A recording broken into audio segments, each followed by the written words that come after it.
Bad boys, what you gonna do? What you gonna do? And no one else wants to sing this with me? Okay, alrighty, fine, have it your way.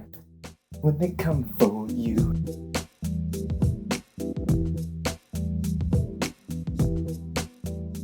What's going on, you guys? James here with another Real Review, and today we're talking all about Will Smith and Martin Lawrence's Bad Boys for Life. Now, if you remember, this is actually one of the 20 films on my list of most anticipated movies for this year. If you haven't seen that video, the link is in the description below. And now, I'm not gonna lie to you guys, this movie's kind of enjoyable. But before I hop into what I actually liked about this movie and what didn't work with Bad Boys for Life, if this is your first time here at the channel, welcome to Real James. Now, if you're wondering who that is, that's me, and I love talking all about movies. So each and every week, I'm dropping new videos, new reviews, so you're not going to want to miss out. Go ahead and hit the big red button below, subscribe to the channel, and tap on the notification bell right next to it. Don't forget to like this video, share it with all of your friends, and guys, I love having discussions with you, so please go ahead and leave a comment below and let me know. Are you excited for this movie? Do you think it's a necessary sequel? Or are you just like, of course I'm going to watch it? It's Will Smith. Alright guys, so let's go ahead and dive right into Bad Boys for Life. It has been 17 years since Bad Boys 2, a film that I actually found to be really fun, and I even loved the first one. If anything, it's probably my favorite. But the story really hasn't changed. Will Smith as Detective Mike Lowry and Martin Lawrence as Marcus are so good together. I don't want to spoil too much, but basically, two cops, Miami, on the hunt, crazy person from the past comes up, Mexico, drug cartel, Bad Boys for Life.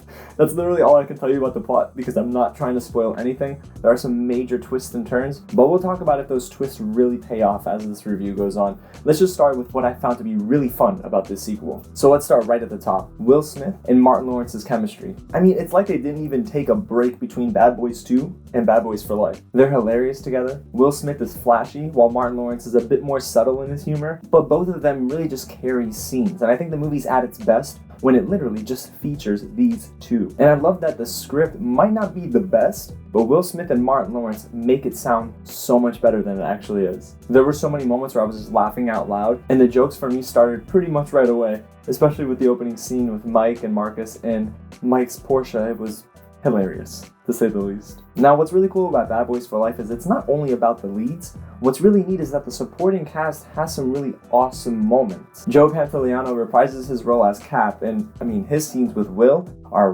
really, really good. They're solid, they're funny, and I really think that they flow very well together. But then there are some really pleasant surprises in the supporting cast. Vanessa Hudgens, Alexander Ludwig, and even Charles Melton are really, really solid.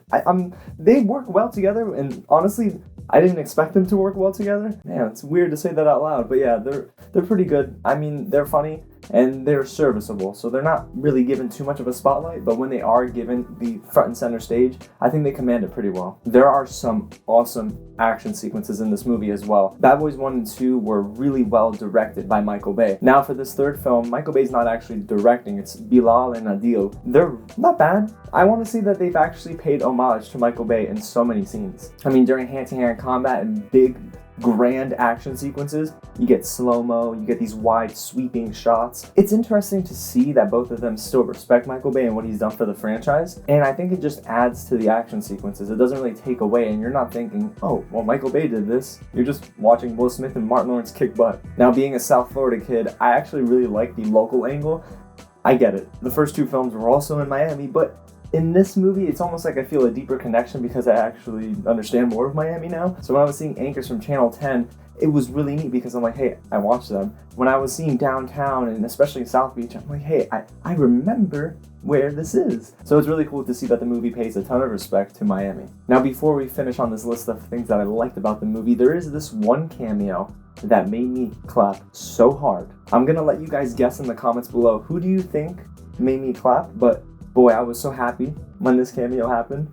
That's about all I'll say, but it's really fun when you see it. Alright, so let's hop into what I didn't really like about Bad Boys for Life, because let me tell you guys, this film is far from perfect, and there are some problems with the script and also the pacing, so let's start there. This movie drags in some major story moments. There's a lot of different threads that are being pulled from the storyline, and some of it works, and sometimes it just feels like, okay, can we move on from this? Because they linger. And it's not that the idea isn't good, I think it's just the execution is a little bit poor, especially towards that second act and the beginning of the third act. you start to feel that the movie is taking a little long. And yeah, it clocks in at over 2 hours, and it's not a long runtime, but you start to feel that the film is like weighing down on you in some moments, and you just really kind of wish that the film would get through it a little bit quicker, especially with that fresh start where they're going back to back to back with the action and the pacing. It almost feels a little different in the second half of the movie. Now, this is something that I noticed that not many others noticed after the screening. The film lacks an identity outside of Will Smith and Martin Lawrence. Again, I know that the directors paid a lot of homage to Michael Bay, but there are many other times where the movie felt kind of plain. The central issue that our two characters are trying to solve in this movie, the cartel problem, it's not exactly too compelling because it's something you've seen before. So this is where that generic bit of storytelling comes into play. Listen, buddy cop dramas are gonna have this, and it really focuses on the two leads. I just wish that the movie had more of an identity outside of just Will Smith and Martin Lawrence. And I never thought I would say this in a million years, but Michael Bay is missed.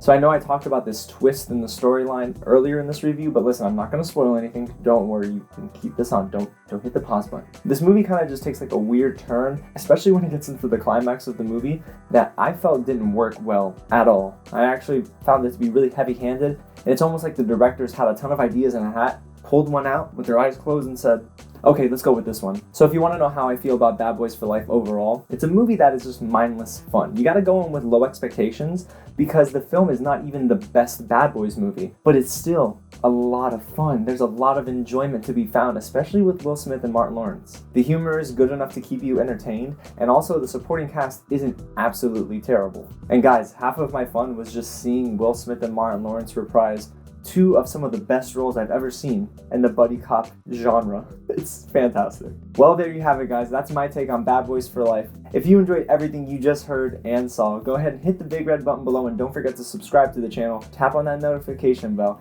and go ahead and like this video. Share it with your friends, and y'all, I'm gonna need your comments below. Let me know what you think. Is this a fun film? Are you just happy to see Will Smith and Martin Lawrence? Kind of how I was going into the film too. Before I let you go, I'm giving away passes to Birds of Prey next month. You're going to want to find out how you can get yours. Go ahead and click on the description below for any of my social media accounts, Facebook, Twitter, and Instagram. Alrighty guys, again, thank you so much for watching, and I'll catch you at the next screening.